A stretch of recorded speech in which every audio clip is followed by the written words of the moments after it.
Boom. All right, excellent. Turn the light on so I can see what I'm doing. Very nice. All right, let's see if we can do that quick switch. Boom, boom, boom. After 17 seconds, bam. Look at that. They made this nice and big for my screen. All right. All right. Let me just give us these few times. Read mode. Is that the one? That's the one. All right. Hello. Welcome everyone to the Betterment Broadcast. This is show 81. All right. Hooray. Good stuff. All right. Cool. So, after much research, I have unfortunately concluded that currently black people are collectively inadequate. Oh no, you're going to hear that word said a lot. Very important. We're trying to work against that, trying to actually correct that challenge. But that's right, when it comes to work as a team, unfortunately, black people struggle. This is the history of this, and we break this down as time goes by. But because we acknowledge it, we're going to work towards making it better. Solution. Voila. All right, so naturally, we're going to send out the links today so people can talk. But as usual, when we want to talk, we want to use the 4D values. Now, what are the 4D values I people say? It's discipline, dedication, discernment, and dignity. That's right. That's what it is. It's those things. So please make sure that if you do join on live today, you actually uphold those fantastic things. You know, it helps talk, communicating to black people. Very makes it easier process, much easier process. So yeah, cool. Now where are we? Okay, try not to use derogative languages as well. You know, on the street at the moment, there are a few languages that people tend to use towards the left. Maybe that's not really constructive. Try to use ones on the right that are more constructive. And voila, it should make life just that teensy piece more easier, allegedly. All right. So let's do that. We're going to go through that. Let's go next one. Next slide, please, gentlemen. All right. So what is Black Betterment? I hear you say, well, it's black people helping black people on black issues for betterment. That means it's a lifestyle. So, Black Betterment is a lifestyle that we promote in this show. Hopefully, we can influence others to practice it themselves. Unfortunately, if you don't do anything, you will not get solutions. And a lot of the shortcomings that black people go through, there actually are solutions. And we try to discuss them on this show and try to find tangible ways of executing that for the betterment of black people collectively. Oh, yeah. Very nice. Fantastic. So, the lifestyle of Black Betterment. So, copyright disclaimer under Section 107 of the Copyright Act 1976. Allowances made for fair use of purposes such as criticism, comment, use report, scholarship, and research.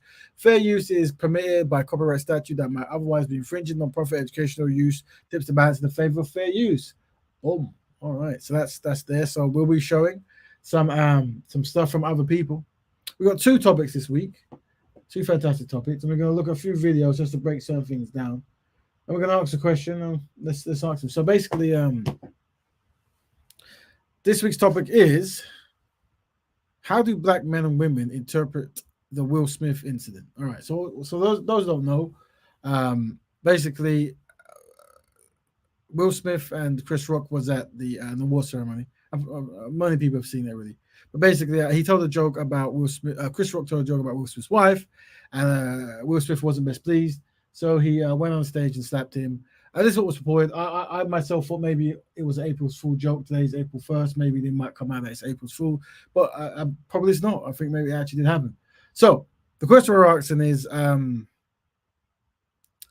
how do black men and black women interpret this incident? And the reason why I say it is because what I'm noticing is throughout the interweb and that stuff, a lot of black women are saying things like, I'm very happy that a black man stood up for a black woman, defending his wife, and that was pushed out there. A lot of that went on there.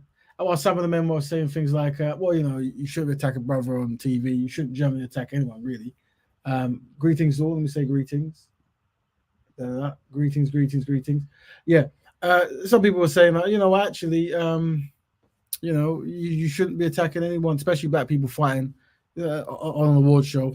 Get a room, whatever. But but more importantly, isn't the actual event of what has happened. It's more so the symbolic references and also how black women feel, because it also asks a question: do black women feel protected? And that's something we're going to explore. And the next topic is, what can black people learn from Disney's plan to place more LGBTQ characters in their shows? Big up Kushti and Sister She Reigns, Empress Kushti and Empress She Reigns, the sisters. Very, very good contributors to the broadcast. Couldn't do it without them. Fantastic. We're also going to we're going to segue as well into how can black people study how Disney, because if you don't know, Disney plans to up the homosexual community Oh, is that my phone? No, that's an old phone. Oops. Look at that. Yeah. My alarm's going off. Wow, and that's actually an old phone. There you go. Yeah, where was I? What do black people? Yeah, so what I was saying was they're looking to up the. I think by 50%. I think there was like someone uploaded a video of a producer and an executive talking about we need there's a need to get more LGBTQ plus community people in more of the shows, more of the lead roles. And what I'm asking is, could we learn something from this? Is there something we can learn? So we're going to look at that. But first, let's go through. Which way should we start? Let's start on the Will Smith stuff. So we're going to try to analyze some black people's thoughts on it. So this is not my video, but I have blackified it. So sorry, guys. It must be this one. Rewind. So whoever this brother's show is, make sure you follow it. We'll give it. Comedy Hype News. I'm John. It's called Comedy Hype News. That's where it's from. Go support them. Blah blah blah. But we're just using it for a study reference. On Sunday, the Oscars were broadcast to celebrate the Best in Film for 2022. That's right. During the award ceremony, Chris Rock presented the award for Best Documentary Feature. So this so far so good. But not before making a couple of jokes at those nominated that night. That's what he was doing. Rock poked fun at Denzel Washington and Macbeth, Javier Bardem and his wife Penelope Cruz, and Jada Pinkett Smith. Yeah. Now, the cameras would originally catch Will Smith laughing off the joke, but Jada did not appear to be too amused as she rolled her eyes. There was a mix of laughs and groans in the audience as Rock said, That was a nice one, okay. What would happen next would shock many, and so those are this is when he attacks him on stage, including Rock, as Will Smith never nice to see that. confronted him on stage and slapped him on live TV. Rock, however, would keep things professional as he continued. Right, I thought this might have been an April Fool's joke, but I don't think it is. To present the award for the night. During the commercial break, a video was shared online of Denzel Washington and Tyler Perry talking to Will, along with Will's publicist and Bradley Cooper. Right. During the interaction, Will was seen wiping tears from his eyes. In December 2021, Jada would reveal that she shaved her head after struggling with alopecia. Now at this point, I can only laugh. And y'all know I've been struggling with alopecia, and just all of a sudden one day, look at this line right here. Look at that. Look at that. And so it just showed up like that. Now this is gonna be a little bit more difficult for me to hide. So I thought I'd just share it so y'all not asking any questions. But Mama's gonna put some rhinestones in there. I'm just gonna make me a little crown. All right, so that's what Mama's being with alopecia there. With caption, so we're gonna now go to protesting, I'm like, Now, comedians making jokes about celebrities at award show isn't anything new, but Rock's consistent roast towards Jada apparently struck a nerve when it came to Will. Right. Online, everyone. So there's there we go. This is the lady who used to play Aunt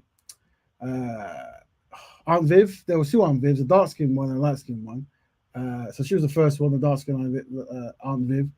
And they replaced her. She wasn't best pleased with Will, but she still said these things. As she wasn't best pleased with him before. I think they've saw that a difference. But here's what she says. Now the area we're interested is there of how black women might interpret this from a symbolic nature. So let's see if we can break it down. To say about the shocking moment, at first many thought the incident was staged. Janet Hubert, who once was on the opposite Janet Hubert is her name. side of the fence with Smith, has now came to his defense. On her Instagram, Hubert would react to the moment by saying, "So proud of you. Yes, there's only so much one can take. Sometimes you have to slap back. Celebrate the win. Nothing else matters. Both actions were incorrect, but Chris didn't need to go there. Met him once, it wasn't for me. Very mean-spirited. Hashtag King Richard for the win." On her Twitter, Hubert would continue, "I cannot tell you how many times I have wanted to slap the mess out of some folks who have disrespected me. Will stood up for his wife. Chris is always disrespecting black women. Mean-spirited, hides behind comedy. Bull. If his night is ruined because of this, he deserves it. The man Denzel and Bradley Cooper trying to calm him down. For what? A joke about his wife and G.I. Joe? Come on. The shit was embarrassing. A very bad look. Love Will, but not after this BS. What was that?" Wrote DJ Jazzy Jeff. Wow. And I thought me and... All right, cool. So the area we look at that was what Gene Hubert said. And are you a black woman? How did you feel about it? We want to hear your opinions. There was a few others. There was actually a Nigerian woman who said the similar stuff, and some other black women who I've heard on Clubhouse and Instagram, this kind of stuff. But yeah, it's good because ultimately it comes down to, do black women feel they're protected? Do they feel like they're above the jokes? Do they feel that their opinions don't matter? All this good stuff that we need to really unpack. And if so, we need to do something about it. That's what we need to do. Right, cool. So we're going to segue into another thing now. Because that's all the videos I have of the Jada stuff, sadly. If there's we'll throw the link out for you to jump on that one. But the next area is very important is so Disney obviously there was a video that Disney pushed out where it says about they want to up the amount of LGBTQ characters in their programming. And what I'm trying to make people see is how other communities act and how they push things. And I'm going to show you one community trying to bring more in, and another community trying to get rid of it, keep what the status quo, what's going on at the moment. So let's have a sneak peek at one, so we can unpack that. Go! Rewind. I'm here as a mother of two queer children, actually. So this is a woman who works for Disney, and she has two children, both identify as, well, I think she said queer, but she'll break down what that means. One transgender child, and one pansexual child, and also as a leader. Not too sure the age is, but she's using the term child. And that was the thing that really got me, because I have heard so much from so many of my colleagues over the course of the last couple of weeks, in open forums and through emails and phone conversations. And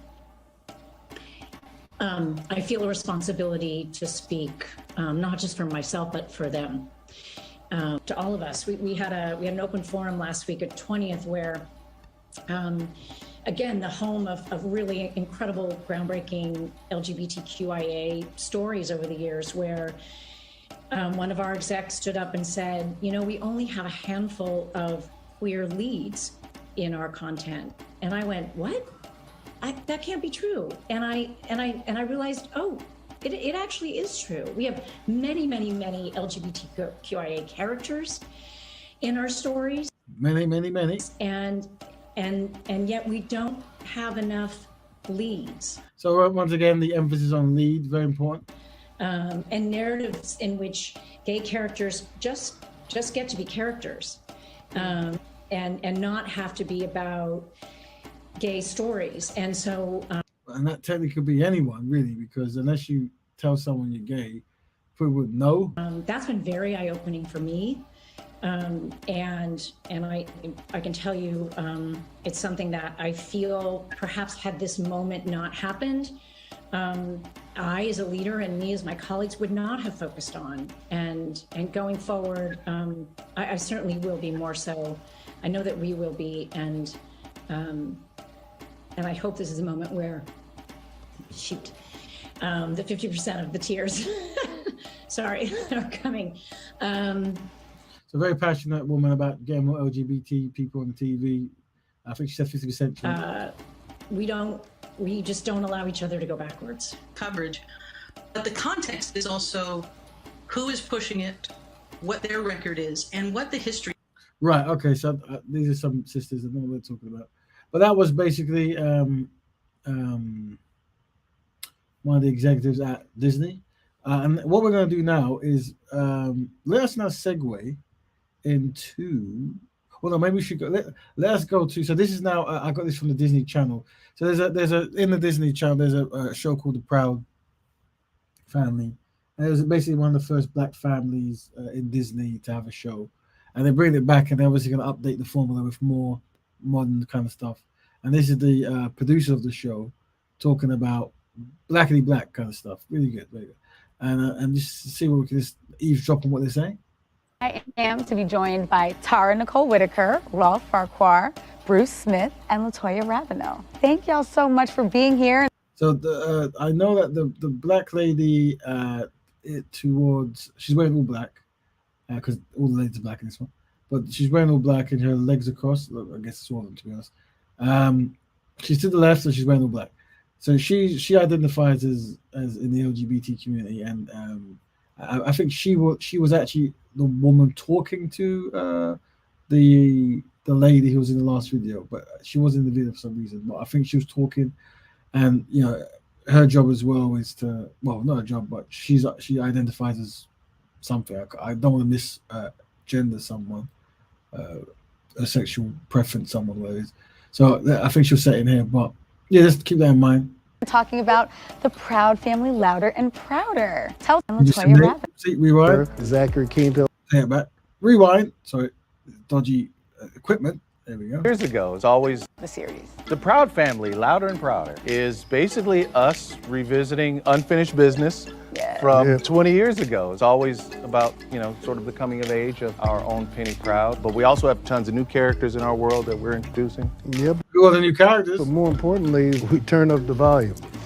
Turn up the volume to what? It's louder now. Louder. Yes. But we brought in a couple of new folks. Who are the new folks? Key Palmer is playing Maya. We got Billy Porter, Zachary Quinto playing her parents. We got A Boogie with the hoodie. We're continuing what we did before. We're moving into areas of storytelling we didn't have an opportunity to do before. 20 years later, Penny may still be a teenager, but the world has progressed. So we're going to delve into some really blackety-black stuff. Blackety black. That's the only way to do it. The only way to do it is blackety black. I mean, and you just mentioned it. So this is obviously a reboot. And so because you both were a part of the original, what do you see as the new and distinct things that you're doing to really center Black narratives? Interesting question. We're leaning into the LGBTQ characters. Hello? So we reverse that again, just so we can hear that. Because you both were a part of the original, They said blackety black. what do you see as the new and distinct things that you're doing to really center Black narratives? To center Black narratives. We're leaning into the LGBTQ characters. Interested?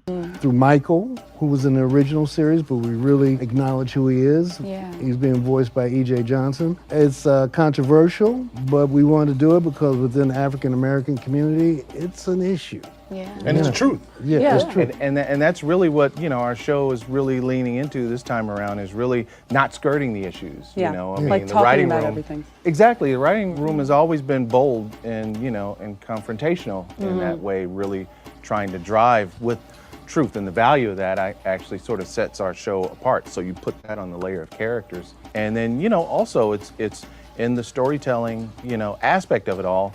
We wanted to make sure that, from the top down, it's fulfilling that sort of legacy. And that's why these two lovely ladies are on board here. I'm so delighted to have been. All right. Okay, cool. So it goes for 20 minutes and there's tons of stuff. Is it worth other? I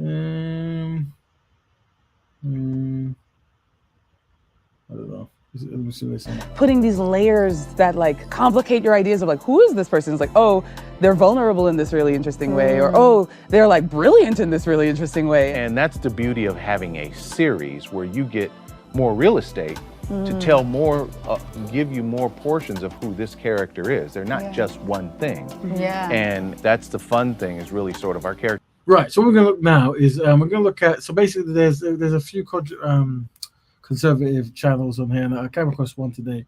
And basically, these are a couple of white men from the UK who are not best pleased with when they say woke. Well, they gather all the information together, and what they say is they're not best pleased with the changing of media face. So they definitely don't want to see non-white people on there. They don't want to see definitely LGBT and that kind of stuff. But it's just how they complain and what they need to do about. Let's have a listen.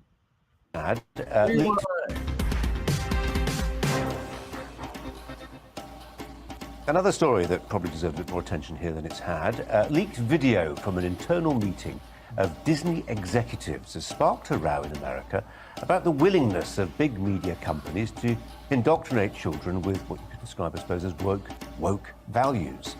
The video shows senior figures at Disney discussing programming for children and their determination to pursue an on-screen, quote, gay agenda. This week, Disney's boss publicly said the firm was aiming to dramatically increase the amount of diversity on its shows.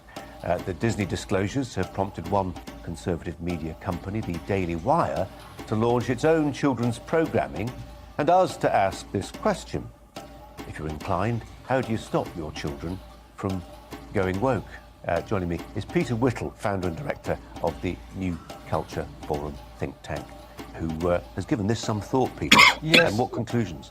Well, what's interesting about this really, Colin, is that Disney have been going woke for a while, right? So we've had trigger warnings on their films, and I think that in the theme parks, for example, it's no longer welcome boys and girls. It's all, that's all going.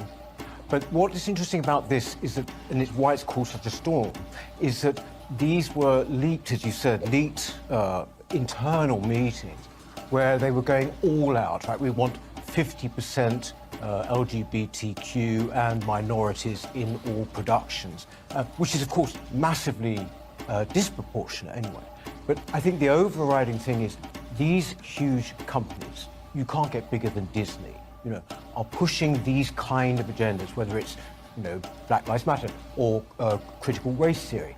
In this case, it's about gender theory, critical theory. And of course, so you can really see how they might perceive many blackface on TV might be a bit problematic for them. Of course, there comes a point where you either continuously complain about it, or you maybe go off and try and do something different. That's a good thing.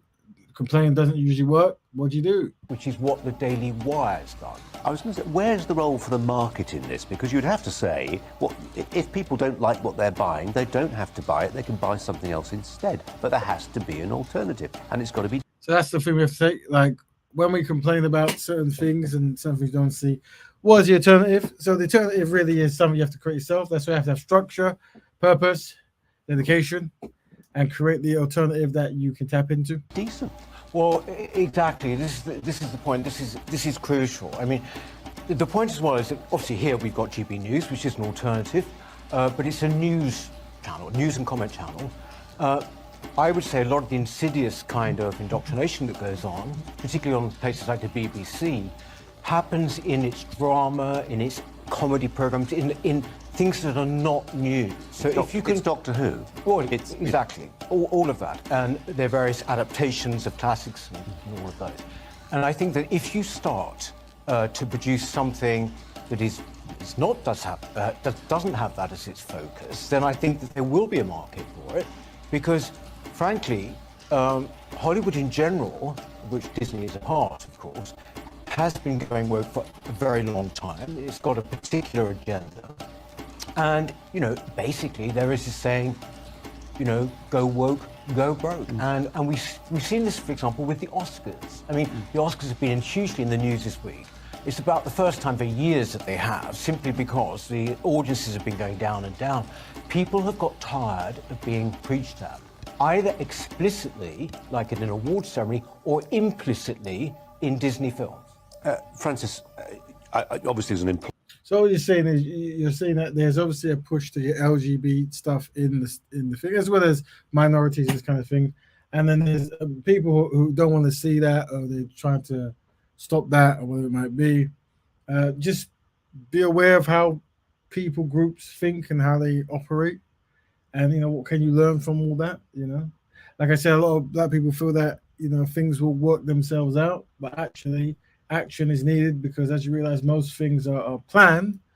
So to just hope things work out isn't really the best plan. Employment lawyer is one of your areas of expertise. I'm not going to ask you to comment directly on anything that reflects what you've dealt with, but just as somebody who sees the way big companies work, right? I'll address this point that I'm going to put to Peter about. So what we're doing, just for those coming in, basically we're analyzing how people plan things in the media to get things in and to get things out. We previously showed a video of a Disney executive lady who is trying to get 50% of content from Disney to be LGBT focused, starring, face, that kind of stuff. And obviously there's now a conservative place that's heard of this, and they're trying to boycott it or change it. They use the term woke, but woke for them means anything that's not, I guess, white people. I don't mean to be that crude, but in the sense of any kind of black content, any kind of LGBT content, that goes in a heightened number. They've got their radars on and they're trying to sort it out. Another thing that's what be wary of as well about people is all over the world, people will always put black challenges with minority challenges, and then they'll mix that minority challenge with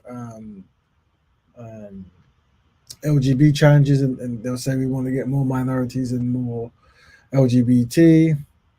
And what you might then get is you might then get black women, you get more leads and stuff, black lesbian women, I should say, really. All that kind of stuff. And yeah, so it's just being aware that actually, well, first of all, no one should be doing things for black people. We should do it ourselves, and having an agenda and being dedicated to it is the solution. Let's carry on to this now. The democratic deficit in all this, because it seems to me, Peter, you've got a big company like Disney, force Disney read any other number of companies, and they impose an ideology that a group of people, highly networked, highly credentialed people in a room, highly paid people in a room, decide is what that company should be doing. They never put it to the test democratically. They don't ask the parking attendants, the people selling the ice creams at Disneyland, or whatever it is, because they know if they put it to a vote, they might not necessarily get the answer they want. Yes, exactly. I mean, if I can just say, I mean, with that, perfect, I would say, the perfect answer to that is to stop buying the thing. So one solution that the brother who's against wokeness is saying is just stop buying stuff that doesn't really support the ideologies that you believe in. You know, whether it's Ben & Jerry's ice cream. The reason I said Ben & Jerry's, I think Ben & Jerry's has recently, maybe in the Black Lives Matter, been very Black Lives focused, and they actually said something that's very interesting. They use words like white supremacy, which is interesting, and I think they even, I could be wrong, did they say about support black business? I can't remember. If they went that far, but they definitely mentioned tackling white supremacy, which is something you don't see on packaging. So kudos to them. Yeah, well done for them. And they do a vegan version, which is very nice. Or whether it is, Disney, stop going. They will then understand it. They understand the bottom line. That people have that power if only they knew it. Very important. You have the power if only you knew it. But it's hard. It's hard. I mean, I know, the Disney Channel. I got pestered for the Disney Channel so the kids could watch the Disney Channel. Guys, it's going. I'm going to save some money, and I'm going to save you from being indoctrinated. That will be a fight, Francis. I mean, that's a fight for parents. And my introduction here was, how do you stop your kids going woke? It's really hard, right? Just going back to that employment point, of course, at the moment we've got the Force-Starter trial going on, and that's the case of Maya Force-Starter, who was dismissed essentially from her charity because she had said what are called gender-critical points about biological males and the trans rights and so on. And that was found to be a philosophical belief that's protected by the Equality Act. And now there's an ongoing trial about what happens about that, whether her dismissal was unlawful and so on. But that case and that decision. Cool. So this is always in it. So basically, break down two topics we got. So yeah, back to that. So the first thing we started with was, how do black men and women interpret the Will Smith incident? And that is Will Smith attacking Chris Rock. I think the area of interest I'm interested in is this question here. Is even, what should black men do to make black? There we go. What should black men do to make black women feel more protected? And look, there's an and I haven't. Wait a minute. Why is there no and? What I can't even figure what the and was now. This is what you call a text bar. The text bar is actually being raised, so I can't. I don't even know what it's called. Let me have a look at it so I can tell you. I should probably bounce it down again. All right, where are we? You need to kill the speed of a minute. Oh, here we go. Now things are missing. There we go. Of course it is. Why would it not be? I think, what should black men do to make black women feel more protected? And I don't know what the and is. I should know. If you guys can think of, you guys out there, what do you want that area? What do you want the and to be? I don't know what that is. And it's almost like a root, like and. I can't think of it. I'm now, and there's the time for my machine to slow down. Oh, now it opens. Missing fonts, of course it is. All right, let's see what. I'll let you know what it is. It's and what it's and defended. So it's like, yeah. feel more protected and defended. I think I thought it was necessary to put that word in. What I'm going to do, I'm going to put that up there like so, and then I'm going to save it as number 2. Bear with me, people, so that way I can jump between the two.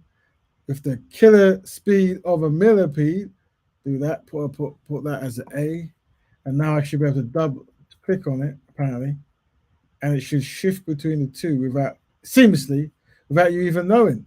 So let's see if that happens. Let's see if that happens. I think it happened. Did it happen? It did. Let's see if the magic works. Ah, there you go. So the word was defended. For those who were betting money on it, you lost. Not that you should be betting at all. It's not good. But if you did, you would have lost. The word was defended. So anyway, but more importantly, this is a question to black women. And that's the thing. We always give space for black women. Black women are very important. And they have to feel that way. If they don't feel that way, something's going wrong. And obviously, what we're going to be trying to do, and I think Clubhouse might be a good platform for this. Because Clubhouse, for those who know, is an app where people go and they talk and they talk about stuff. But you always seem to get a divide between men and females, or women and men, and this kind of stuff. And one of the things that is people not listening, people might be offended. But we do want to. I feel that maybe this Will Smith incident is highlighting that many black women feel like they're not defended, they don't feel protected, or that black people, or that they might be the least heard group. Maybe that might be the least heard group when you break down groups. Is that true? Do black women feel that way? If so, what? I guess the question there: what should black men do to make black women feel more protected and defended? This is obviously a question we ask to black women. Obviously, as men, there's many things we know we should do, but generally, we want your opinion matters. So, in your time, if you think of that, jump on, put a message, think about that. But that's the first one. But the other question to think about is, what can black people learn from Disney's plans to place more LGBTQ characters in their shows? So you see it there, family. There's a woman and she's having meetings and she's saying, okay, our strategy is we need to get much more LGBT stuff. So when you're watching some of these shows on your Netflix and your Amazon, and you're thinking, very nice seeing this, very cool. And then next thing you know, they're in bed and there's two same gender loving people doing anything. Why was that even in this? What's that going to do to see? Probably because it's gender. One of the challenges of the LGBT community, the challenge that they face, is technically anyone could be gay or identify as what they want, but the only way they can really express it is if they actually create scenes where intimacy is happening.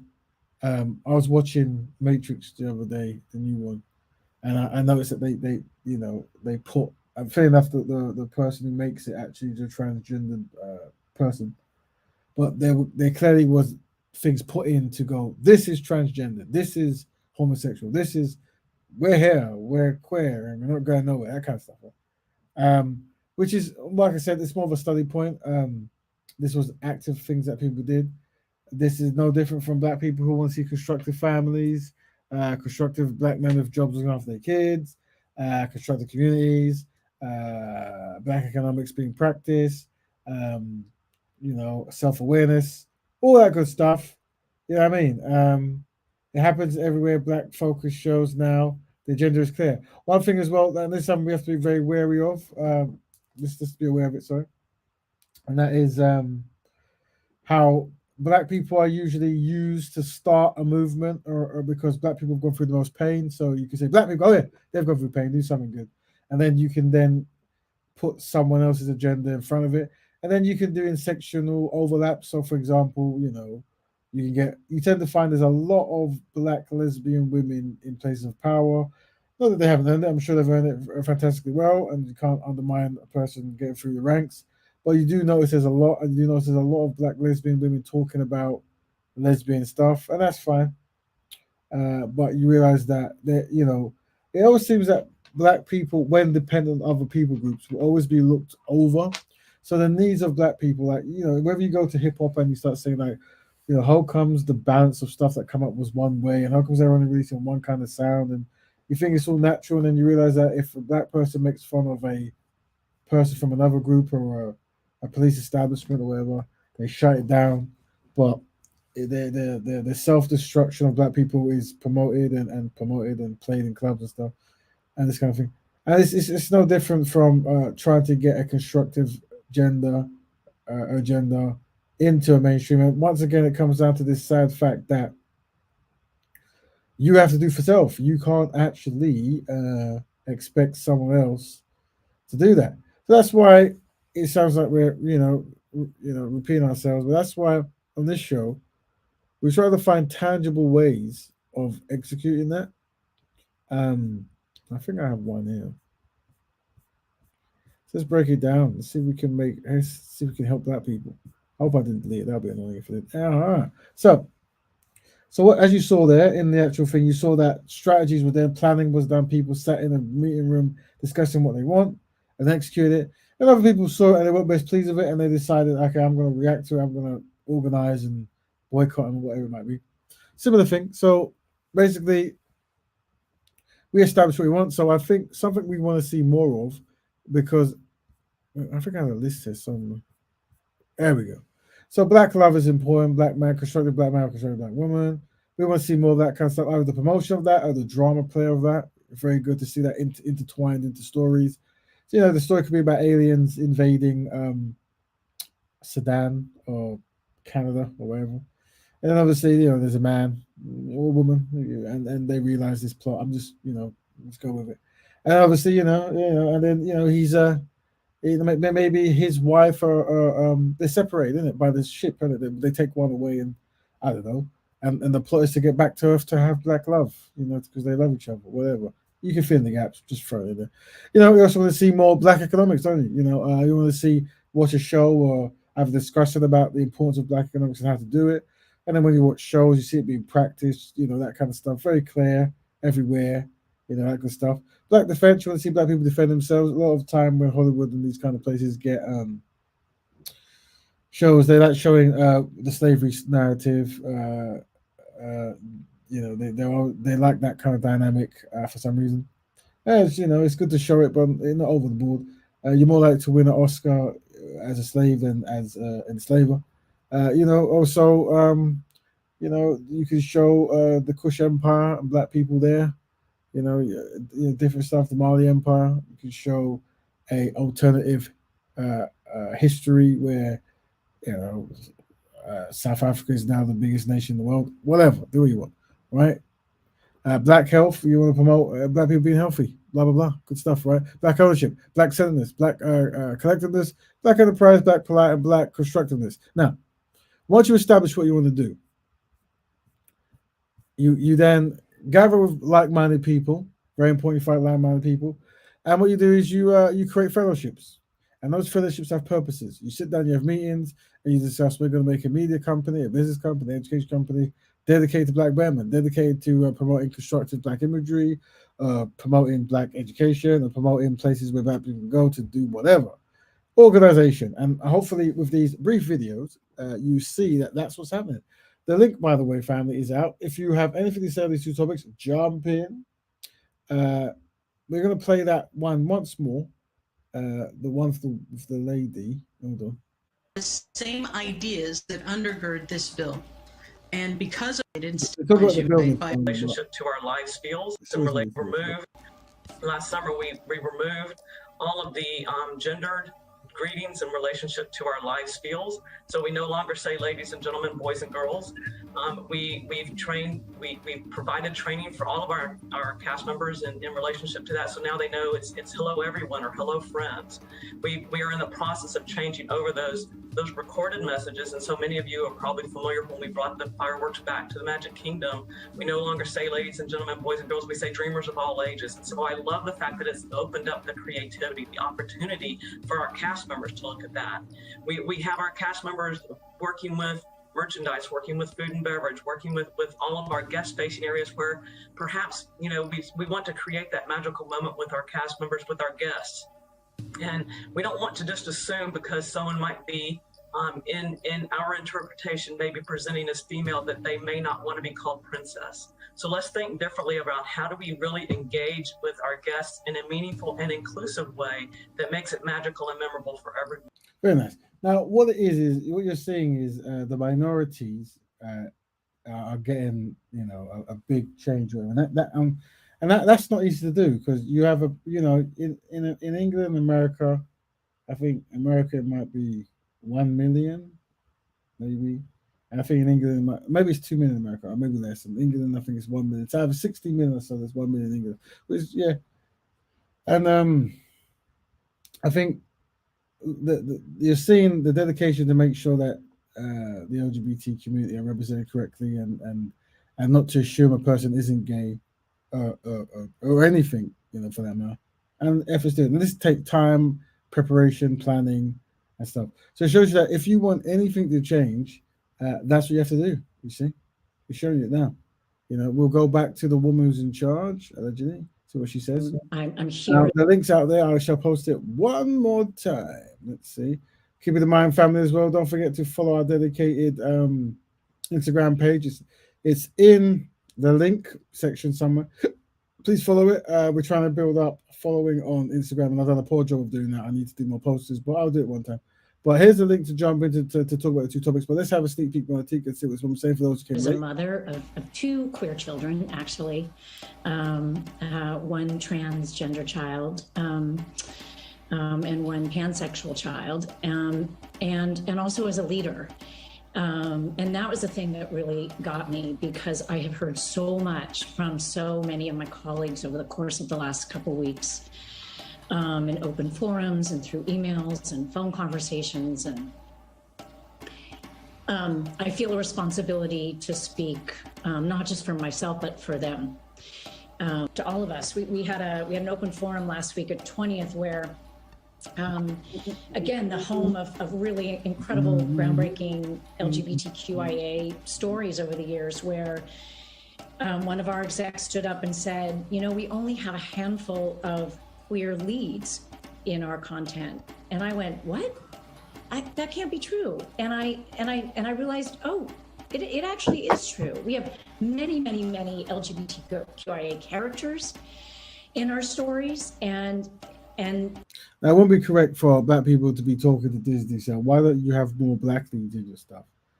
That's not. I know it might seem the right thing to do, but it's not correct. The correct thing to do is to create your own media companies and make yourself. That's the Black Betterment way. But just be aware that this is what is happening to different groups, and the priority in these companies. Black people's priorities in other companies will never be high, because the dominant society doesn't have the ability to be black. But they have the ability to be queer, they have the ability to be a woman, they have the ability to be a man, they have the ability to be, all that kind of stuff. But they don't have the ability to be black, so you're not going to be on their mind, and why should it? You should be on your own mind, and you should be doing your own thing. But we're just demonstrating that when you watch these shows and all of a sudden everyone is kissing each other and they're all wearing a certain kind of uniform or what it might be, it isn't artistic credibility, or whatever it is, an artistic license. It literally is executives saying we need this. So, for example, if we wanted music where they say we're only going to sign music where black men talk about loving women and black talk about fixing drug issues, whatever, then you'll find more music that's about that, because they're actively trying to do it, and they're actively trying to promote it, because they're trying to make a difference. That's like they're trying to make the lives of the LGBTQ plus community much more easier, to the point where when you talk to them, you don't use certain words that might make them feel I don't know, pre-assumed what they might be or not be. Even though they're a minority group, this is the level that these companies are going through, and you probably won't get a similar thing for black people. You will get things like Black Lives Matter and this kind of stuff, where like chanting and protesting, that you will always get promoted on that. But anything that makes actual change, you won't really get, like black economics, black love, and this kind of stuff. So that's why you kind of have to do it yourself. You see. And all right, there we go. All right, cool. Got a cancel Will Smith guy there. Right, so family, what we're gonna do, we have the link there. If anyone has anything to say on, where is it? Is it this one? That's nice. Lot of nice slides there. Now is your time to jump in. we're gonna go up until I waffle until 11 o'clock, and then after I waffle until 11 o'clock, then I will end the show. So if anyone has an opinion, and it's very important because one thing, we even though we do a lot, we could always do more, and now is the more. But where's that question? Where are you?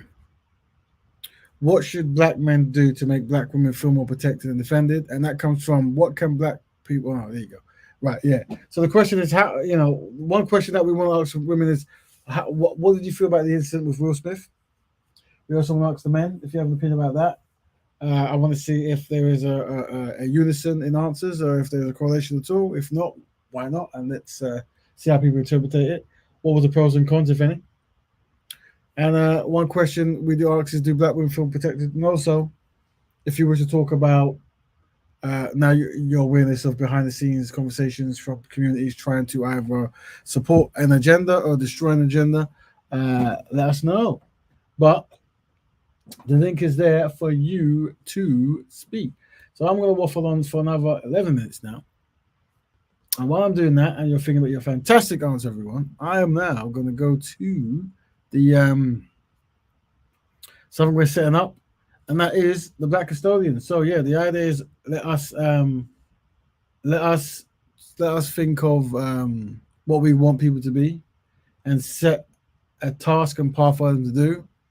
And we a few months back, whatever, we're talking about, we need Black Custodians. So who are Black Custodians? Black Custodians are it is the action of choosing someone to hold office or post, but a black person chosen by black veterans to publicly represent collective best interests of black people.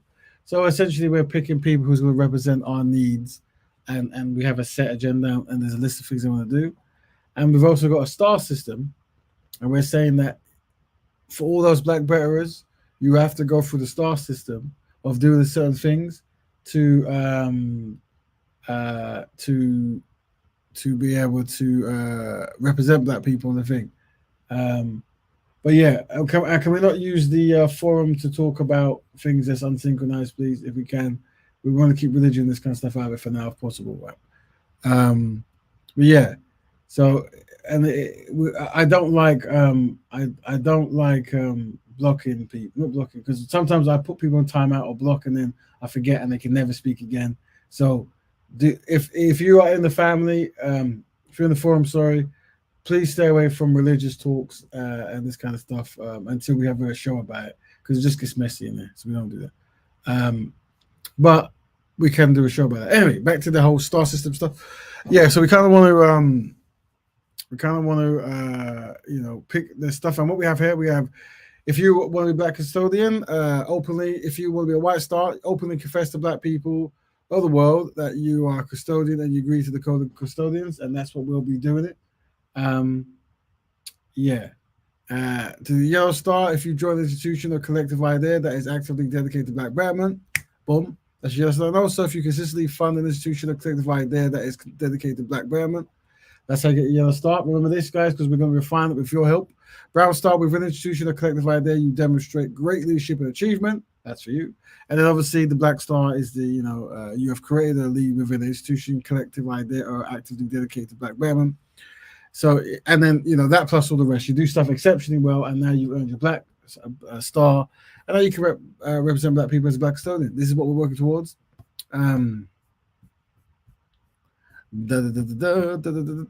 So, where are we? How long we got? We've got 9 more minutes. So what we're going to do, we're going to listen more, again, I guess, to the last part. See if any more agendas come in, because agenda is important. Someone's making something and they want to put something in. So let's see if we can find it. Sort of like artichokes in a sense.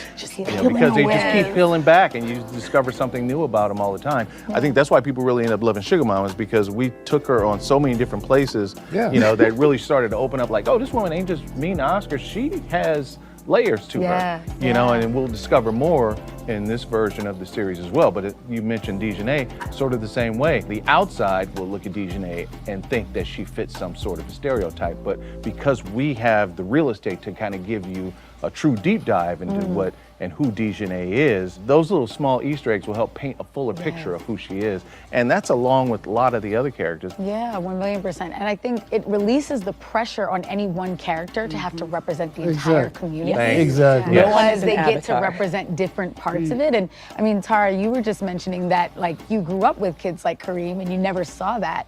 In your experience, what was it like growing up and just seeing narratives on TV that felt very flat, very two-dimensional? I really never felt represented by much of what I saw on TV at all until I saw Proud Family, and then I was like, oh, okay, I know these girls, I know these kids. This is me and my friends. So they're talking about they don't feel represented, and but 20 years ago when the Proud Family come out, they're something to relate to.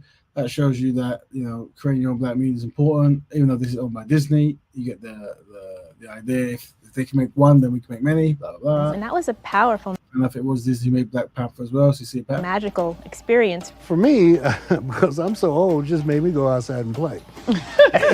I just stopped watching. I was around 7 minutes we're going to be viewing, and then we're going to be disconnecting the show. So if you want to jump in and give your opinion, let me know. at the beginning of TV. It was like, oh, okay, there's nothing there for me. I wasn't that interested, and that's the truth. For me, it was like a simultaneously feeling like I wasn't doing blackness right because I wasn't seeing a version of it that looked like my family. And at the same time, like the things I was loving, which is like, all these like anime shows and the action stuff, didn't have characters that looked like me. And so it made me like feel like I couldn't be part of those stories. I like never thought like, oh, I could be in this sort of a story because there's no black women in that type of a world. Like there's no like magical girl show with a black girl or something. So I just felt like You have to make it yourself, love. like I wasn't allowed in those types of spaces. I grew up loving animation that certainly didn't involve me. Growing up listening to the Flintstones and the Jetsons, you wondered like, okay, well then I guess we didn't exist in prehistoric times, and I guess they don't think we're gonna be here in the future either. So Was there once a black Flintstone? You know what? I want to Google that. Let me see if I can find it. That'd be hilarious. I swear I saw one black. Maybe it was the 80s. Like a black Flintstone person. Let me Google that. what do you do about that? I remember being a kid drawing my version of the Flintstones. Just like, oh, what happens if the black people were here and doing the Jetsons? What happens if black people are here? But you realize that seed planted in me, and so as I continue to kind of like, I still knew that, man, nobody's going to do this, huh? So that's why it was important to see myself on screen to sort of make this happen. As a kid growing up, I never really had a role model that told me that I could do animation. So I had to kind of navigate this space by myself and come to the realization that I got to get really good in this medium to be able to create a television show that I think could bring a whole posse of folks behind me to want to create and continue to create content that relates specifically to their families as well. Animation is a great medium because you can go and do anything. You can tell lots of stories in lots of different places using lots of different genres to do so. So we choose to do that frequently with the Proud Family. But randomly, there was actually, maybe we should cover it one time. There was actually there's going to be a black spin-off of the Flintstones that got cancelled. Let me see if I can put a link to that for you guys. Interesting. There was almost a black, here we go, in the 70s. This was probably, I assume, because blaxploitation, this kind of stuff was very popular in the 70s and it was profitable. So they wanted to make it, but this is the black spin-off of the Flintstones, if you want to research it, funny enough. Just interesting, just random questions. I was asking, the question asked was there any black characters in the Flintstones? And the answer is no.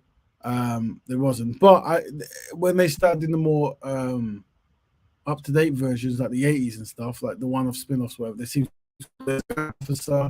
is it Quartz? Or, let me put a picture of him as well. This might be the only black person, and his wife is black. Let's see. Yep. Thank goodness. Their son must be black as well. Oh, that's cool. That's very cool. And this guy was invented in what, the 80s?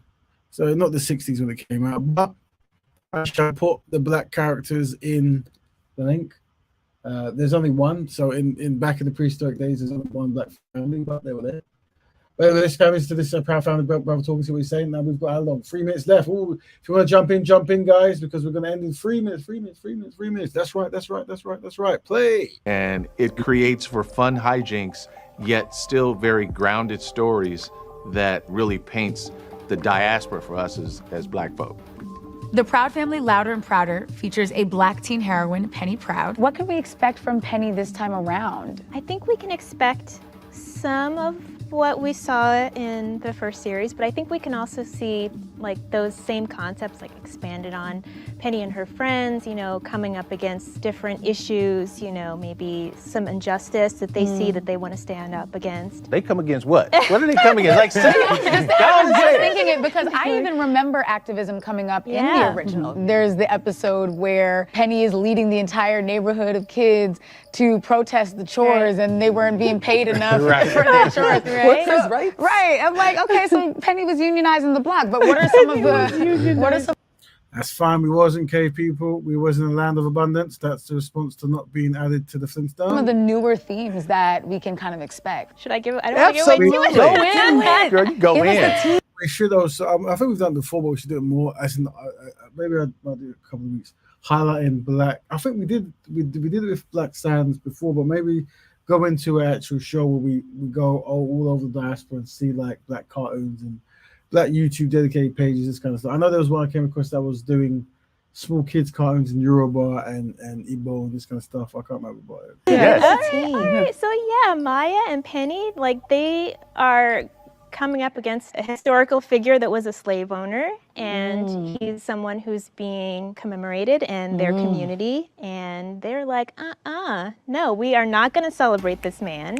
You know, we're going to get our friends together, we're going to stand up, and this is what we believe in. This is wrong. This guy does not deserve to be celebrated. We're kind of going at it this time, you know, straight on. So topics of racism, gender identification, social media.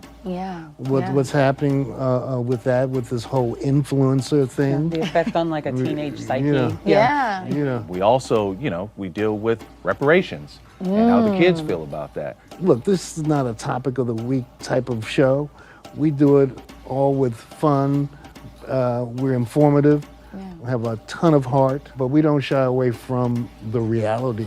1 minute left before the show ends. Let me know if you want to jump in, family, and tackle the two topics, which are... should be waiting for me to see, but clearly that's not... Where are you?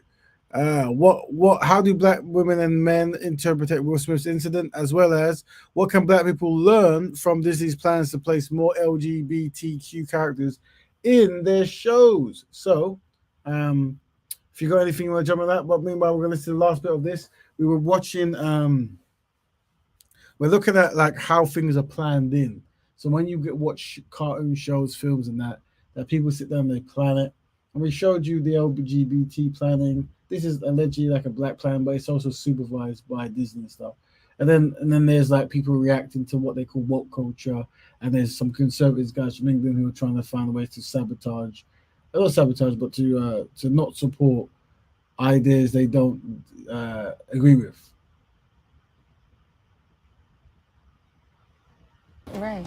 Of our existence as people, whether it be Sugar Mamas, Pennies, Mayas, her two dads. What I love about the show is that when I first was watching it, obviously I'm coming from the perspective of Penny, but now as I get older, I'm also really curious to see Oscar and Trudy's perspectives on this very changing world and how they parent differently. What would you all say we can expect to see from them as like a couple, but as two parents, two Black parents? Oscar Did you say two Black parents? is struggling. He was struggling before. Because I know they're introducing a white dad and a Black dad who are the co-parents of a Black boy, maybe, I think. That's the new thing. That's the new thing what they did, I think. I haven't seen the show. Also, don't forget, the link won't work now, but please, if you can, join the Black Betterment Instagram, which is, if you want to search Black Betterment Building, and you'll find it. And we're going to be building up a following there so we can use it as the primary place to promote and, and all that good stuff. And we'll posting content on there and words of wisdoms and info and certain campaigns. One campaign I'm going to be doing as well. Let me know how you think about it. Remember, I might do it quick as possible, but there's a question before I mention it.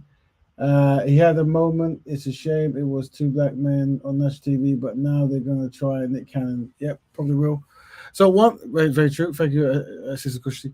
One thing I think as well is maybe like an economic thing like that we can use to promote in our Instagram is, I think I said it before, but you have a company and you have a picture of the CEO and a picture of their wife or their husband. And then you could like literally just keep listing the families and the people who own the product, just to let people know who ran it. And then we had like a hierarchy system of how we wanted to collectively purchase before. I remember us saying something like one thing we're looking at was, are they black owned? One, are they married to a black person? Two, and then do they give back to the black community? Three. So all these things, if we deem it fit, are things that get you points when it comes to we're going to spend our hard money supporting a black institution, and obviously we're going to promote them, whatever. So one thing I might do is like just literally put in, I don't know, like a black company's logo, their product, their CEO, the owner, their partner. Just so you can get a sense of their family life and you get a sense of who they are, where they're from, blah, blah. I might do that as like a banners that we post. That might be interesting. But there's something. But once again, ideas circle around. But anyway, family, we have gone past the 11 o'clock meeting. So I will say this is a short show. But if you were a bit late, you can rewind it and see some of the stuff we said. It wasn't just about Will Smith. It was about the symbolic of how black women feel. I will be going more so on what's the app called? Clubhouse, and I do want to engage black women more, especially because there is a scene of black women who are not best pleased, who don't feel protected. So it is them we want to talk, and obviously we offer them a place there to express themselves and try to find solutions. But if they don't come on, it's not going to happen. But I will try to jump into some of those things and debate and invite people over and all that kind of stuff. But for now, I guess we've run past an hour, and there is no question, so everyone must be best pleased. So let me skip back to the question and the show. So how do black men and women interpret Will Smith's incident? I think everyone has their own opinion, but what we were saying was some black women felt that he did a good thing because he was defending black women, and the reason why exception might have been made because many black women do believe that they might not be necessarily protected, this kind of stuff. So that's what they're saying. And if that's the case, then we definitely want to start a conversation where we can, try to prevent ways of supporting black women to make so they feel protected. Just create ideas and ways of being that heightens that. Very important. And then the next question was, what can black people learn from Disney's plans to place more LGBTQ characters in their shows? And the answer was, well, if they're doing it, you can do it. So if they're trying to get people who have same-sex loving and this kind of stuff, then you can have constructive dads, community leaders, African and ancient African history stuff, whatever, constructive content, healthy products, blah, blah, blah, whatever, right? But we have to actually come together to make it. And if we don't, it won't get made. No, it won't. Actually won't get made. No one is going to do for black people what black people have to do for ourselves.